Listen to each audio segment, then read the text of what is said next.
ମଶା ଏହାର ଅର୍ଥ ଆକର୍ଷଣ ଆକର୍ଷିତ କରିବା। ମଶା ପରମେଶ୍ୱରଙ୍କର ଜଣେ ମହାନ ଦାସ, ଯାହାଙ୍କ ଦ୍ୱାରା ପରମେଶ୍ୱର ମିଶର ଦେଶରେ 430 ବର୍ଷ ସମୟ ଗୁଲାମୀ ହୋଇ ଜୀବନ କାଟୁଥିବା ଇସ୍ରାଏଲ ଲୋକମାନଙ୍କୁ ଉଦ୍ଧାର କରି ଆଣିବା ପାଇଁ ମନୋନୀତ କଲେ।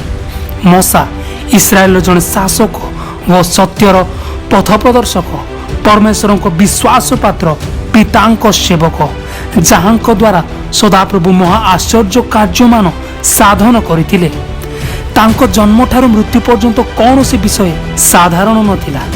ପରମେଶ୍ୱରଙ୍କର ଦର୍ଶନ ଠାରୁ ଆରମ୍ଭ କରି କିଣାନ ଦେଶର ଦର୍ଶନ ପର୍ଯ୍ୟନ୍ତ 40 ବର୍ଷ କାଳ ମରୁ ପ୍ରାନ୍ତରରେ ଇସ୍ରାଏଲ ଲୋକମାନଙ୍କର ନିନ୍ଦନୀୟ କଥା, କଠୋରତା, ବଚସା, ଅବାଧ୍ୟତା, ପରିହାସ, ସମସ୍ତ ପ୍ରକାରର କୁକର୍ମ ଏବଂ ଭ୍ରାନ୍ତଜନକ କାର୍ଯ୍ୟ ଶିକ୍ଷା ଓ ବିଶ୍ୱାସରୁ ପରମେଶ୍ୱରଙ୍କ ପ୍ରତି ଫେରାଇ ଆଣିବା ଅତି ସହଜକର ବିଷୟ ନୁହେଁ। କିନ୍ତୁ ସେ ପରମେଶ୍ୱରଙ୍କର ଶକ୍ତି ସାମର୍ଥ୍ୟ ଦ୍ୱାରା ସମସ୍ତ କାର୍ଯ୍ୟ ସାଧନ କଲେ।